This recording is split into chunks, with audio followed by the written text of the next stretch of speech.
Welcome to Salon Talks. I'm Amanda Marcotte, and my guest today is Zack Kopplin. He's an investigator for the Government Accountability Project.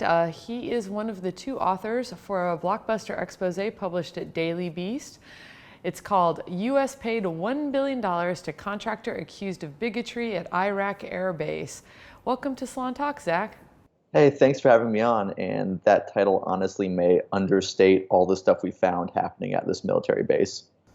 Yeah, it's a very cinematic story in a lot of ways. You could imagine almost like Hollywood, type cameras coming in and exposing all this stuff. But let's start with what the story is actually about.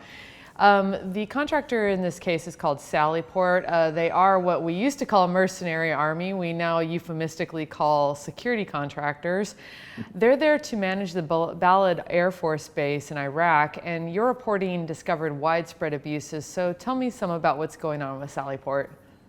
So about a year ago, we started to hear problems. There was an article written in the Associated Press about human trafficking and alcohol smuggling at this base.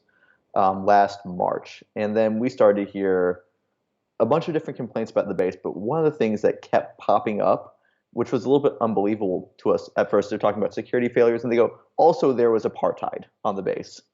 And it was like, what are you talking about, apartheid? They go, no, apartheid. They hired a bunch of ex-South African mercenaries who were part of the South African military and police forces, and these guys are kind of getting up there in age, like roughly like 50, 60 years old, some of them, but they were hired to be guard supervisors on this base. And what it appears like happened, we've never really been able to understand exactly the impetus for this, but the head of security, what we were told, he seemed to trust these guys and feel like they were his guys. And it was in part motivated because in 2014, ISIS attacked the base and we evacuated all the Americans and left these South Africans. There's like 30 or 40 of them on the base at that time. Left these old ex-apartheid guards on the base. And the head of security thought, well, since they stayed, they showed their loyalty, they showed they got it. And so he began replacing everyone with these South Africans, as we understand it. And the problem is when you get 200 to 300 roughly ex-apartheid South Africans controlling all the guns in your military base, and these guys hold very racist views, they start to actually implement them. So we heard things like they were telling the minorities on the base, like, okay, you're our Iraqi translator. You go serve me lunch because you're Iraqi. Oh, you're Peruvian. That means you're on the night shift all the time. Oh, you're Iraqi. We don't want to eat lunch with you. Oh, we'd have Americans say, well, we walk into a room with Americans, Iraqis, and South Africans, and the South Africans would refuse to acknowledge the Iraqis because they were Iraqi and therefore didn't deserve to be treated as an equal. So we'd hear, and this was a complaint we heard repeatedly. It kind of started at the end of 2014, and from people who worked with the South Africans said it was continuing up until a few months ago was the last we heard from people who had been on the base. And then at that point, we said, okay, I just wanted to verify this. So I just started looking up the social profiles of these South Africans, and honestly, they were posting stuff again about how apartheid was great, how democracy has ruined South Africa. There was one really ominous picture where it was an apartheid era flag with a bloody hand and a noose on it, which I don't know exactly how to interpret it, but it was sort of in reference to this conspiracy that President Trump has also been promoting, that white South Africans are being genocided through land confiscations and racially targeted murders on farms, neither of which are really happening, but it's a reference to that conspiracy. And so these guys were promoting that stuff, and some of the more extreme ones were promoting David Duke videos, and even there was one we found who was promoting sort of the truth about Hitler, was what he had a video about that. And so that's what we initially found on the base, one of many problems. And I think it would surprise a lot of people to know that like white South Africans are just sort of fanning out around the globe, becoming mercenaries and imposing their racist views on places like the Balad Air Force Base. Why white South Africans? Where the hell are they coming from? I mean, besides South Africa. So it's actually kind of fascinating. I'm by no means an expert on this, But kind of seeing this sort of the post-colonial movement, and someone actually referenced this online. It was like the post-colonial movement of all these like colonial enforcers. And now, so like South Africa used to have racial quotas for whites. And these guys were probably, and this is kind of what we've put together from talking to a few experts on South Africa and hearing from the people who work for the South Africans. They feel like they literally will tell people they have no place in South Africa anymore. And that likely came from the fact that they used to, again, they were in the police, they get a promotion every year, they get a raise, they had no competition for their jobs, everything was going great. And as those started getting phased out, they either got fired or let go, or they just didn't get the promotion they expected, and they suddenly like stagnated at some middle level in the South African police and couldn't go anywhere and didn't feel like they really got what they deserved. And so the thing is, in terms of marketable skills they know how to handle a gun, and they don't really have like they feel it's kind of this aggrieved anger that the world has done them wrong since apartheid ended, and the U.S. government through these companies is essentially hiring. And so there's actually thousands of South African contractors fanned out across. They said from Dubai to like Iraq, you can find South African contractors across North Africa working in conflict zones. And we couldn't really ever. We would like to figure out more of what's going on other bases, but the only ones we actually had firsthand accounts from were Balad. But we definitely found other racist posts from these South Africans on other bases. Even one wearing an apartheid flag on a base on his uniform.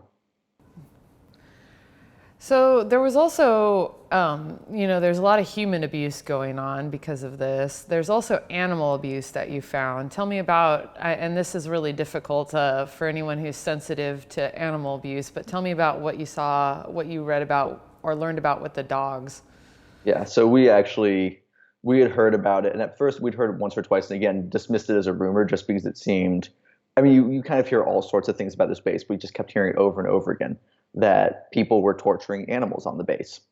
And so one of the main rumors was that there's hundreds of strays on the base. Going back to that 2014 ISIS attack, ISIS basically decimated everything around Balad when it was coming through Iraq. It destroyed all the surrounding villages. It actually surrounded the base on three sides. And was, again, Americans had to be evacuated because it was so close to being taken over by ISIS, which would have been a massive blow. But anyway, after they were pushed back, and also important, they were pushed back by an Iranian militia who also matter in this story.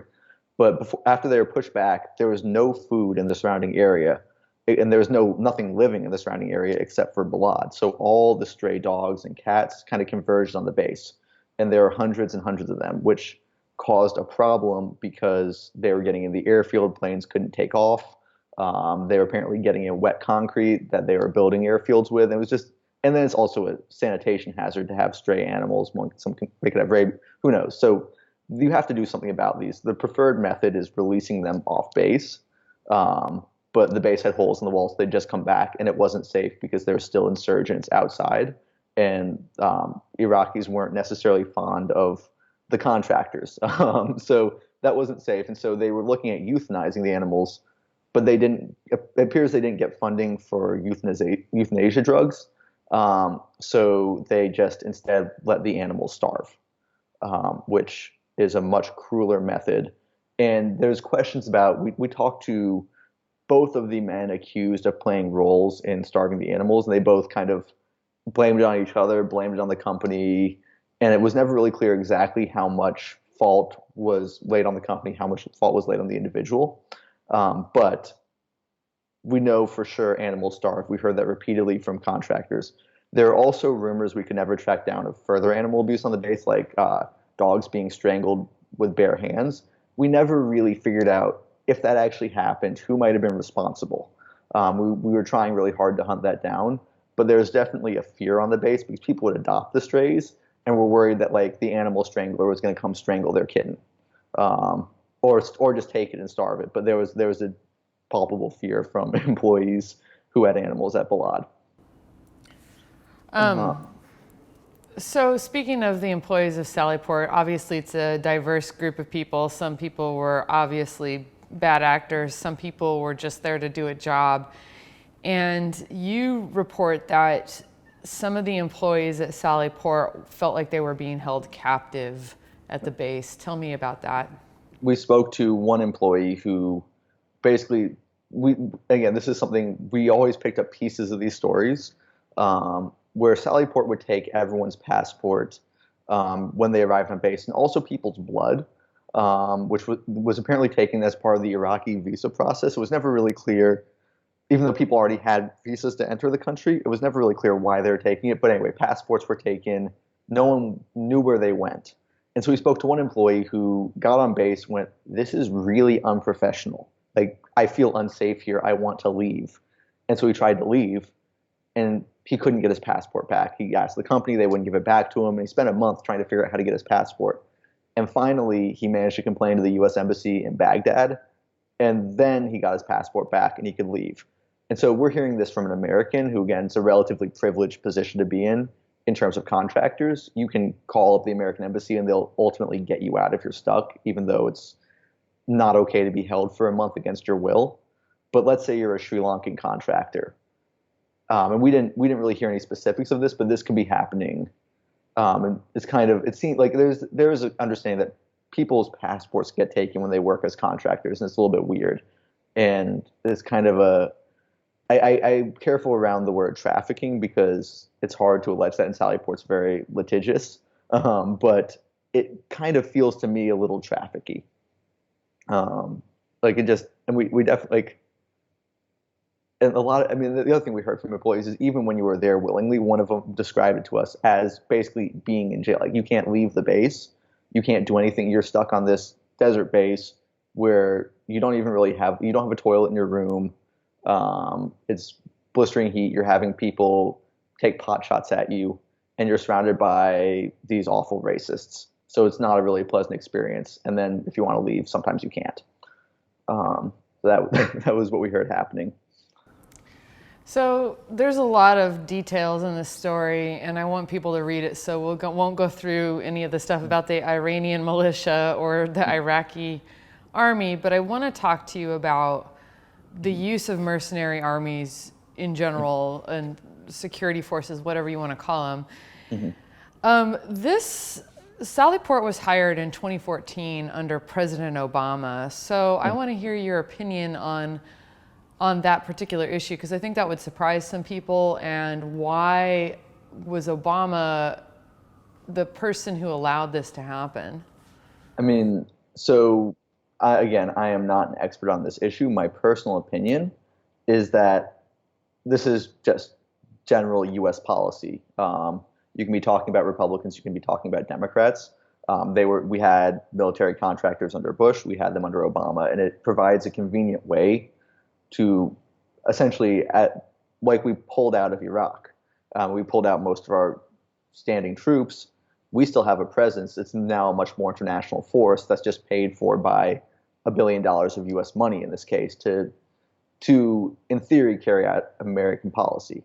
I kind of would prefer having more professionals there who the U.S. government has direct oversight on, and we can actually punish when they commit crimes. But it kind of provides a convenient way to wash our hands of this a little bit. All we're doing is providing money and expertise now. We're not occupying the country in the same way because it's not active U.S. troops. Yeah, I mean, I feel like during the Bush years, the use of mercenary armies became a real issue, and it's sort of faded away. And it's a problem for a couple reasons. One, like you said, they're a little bit out of our direct control if they're not military. Two, I kind of think these security firms attract the worst types, the kind of people that want to be soldiers but aren't actually enlisted. Yeah. It also attracts a lot of ex-soldiers too, which is interesting. It's a way to make way more money. It's cashing out, right? Like you work for what, I don't know exactly what a salary in the Army is, but like $18,000 a year for a few years. And then you go as a contractor, you make 150, 180, 200 a year. And it's a much, much, much better paycheck. How do we make it so that the public is paying attention to this issue again? Because I know that Eric Prince, who is Betsy DeVos's brother, the education secretary's brother, and he runs Blackwater, or whatever it's called now, which is a security firm. Has been really trying hard to get the administration, the Trump administration, to invest more in hiring mercenaries to do all sorts of stuff around the globe. How do we get more attention to this issue, do you think? Honestly, I wish I had an answer to that because to me, this article seems primed for change. To me, this should have instantly sparked a congressional investigation. I mean, again, we have the apartheid stuff that's really, really screwed up. That should generate attention. We have again, and we have catnip even for the right in this, the left and the right. Like apartheid should get some Democrats on board, but like we skipped the Iranian militia, but we literally funded the U.S. government money went to build a base for an Iranian militia. Shouldn't congressional Republicans care about that, even if they're not going to care about the racism? And I hope they care about the racism too. Maybe I have a little bit of lack of faith in that, but like they should care about this. And then surely we can investigate animal abuse. So I am honestly at a loss for how to make this stuff break through. I think it's just we have this oversaturation of stupid news going on where, I mean, obviously we have to cover the president, but he's taken over the news cycle and we miss actual policy, especially outside of Washington, D.C. I mean, I'm from Louisiana, and I originally was planning before Trump was elected to be focusing on a lot of Louisiana-centric work over the next few years.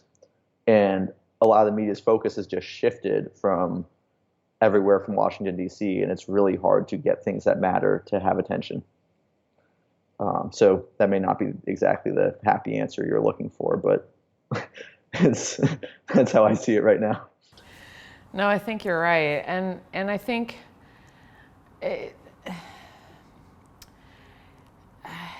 I guess my question to you then is, do you think that the use of security forces around the world is a reason that we just cannot seem to extract ourselves out of these conflicts? Is it part of why we can't get out of Iraq, we can't get out of Afghanistan, we just cannot seem to get past this? I wouldn't go so far on a micro or a macro level to say that. That's a much more complicated question than I think I am qualified to answer. I think what I could definitely say, though, is at least in this case, this certainly hasn't helped American policy, right? I mean, again, like maybe this is cliche now and is 10 years old, but like I mean, hearts and minds was once a thing. We're not winning hearts and minds when we're telling the Iraqis, "Hey, you're not white. Go make us a sandwich," and that should be pretty simple. So, I definitely think I can say that being racist to locals is not a way to help extricate ourselves from Iraq and make ourselves friends. And Sallyport, you know, it's interesting because in this story you really talk about a lot of South African employees of Sallyport, Bosnian employees. They're obviously Americans working for them, but it is an American company. Is there a way to hold them accountable because they are located in the United States? Well, that's a fun question. We could have a congressional investigation. I mean, that's who should really be holding them. That's who pays them. But the DOD and Congress should be investigating this, I think. And they have access to way more than we did. We had to rely on speaking to actual employees, which is very important, but we couldn't really access very many internal documents. We couldn't see the reports, whether, for example, Sallyport recorded the animal abuse and reported to the government and took appropriate action. We couldn't see if they punished anyone for the racist system they set up. We don't know what happened. We don't know what they told the government, and that's something the government needs to find out and needs to work on. So we can punish them there. Having said that, Sallyport still has at least $100 million stashed in Bermuda, conveniently outside of the outside of the purview of the IRS, because they, according to a 2018 contract update of their of one of their Bermudan subsidiaries, that had $100 million in it at least. So there's only so much we can do, because again, these are American companies, but they're bigger than just that these days. They employ from all around the world, and they keep their money all around the world. So they're incredibly powerful. Um, I mean, there's actually it'd be interesting. There could be more valuable work done following the money on security contractors. Sallyport is actually owned through the chain. It's owned by another major security contractor called Michael Baker International that does a lot of engineering, and ultimately owned by a massive private equity fund, DC Capital, which has invested heavily in security. And it's actually I'd like to know more about where that money is and how much money they're making. Well, thanks for coming on to Salon Talks, Zach. So Zach is with the Government Accountability Project. The article is called U.S. Paid $1 billion to Contractor Accused of Bigotry at Iraq Air Base. It was published at the Daily Beast. And again, thank you, Zack Kopplin, for being on Salon Talks. Yeah, thank you so much for having me. And yeah, please go read this because it's all really bad. And we basically it was called an acid trip of an article, which I think is fair. Thank you again.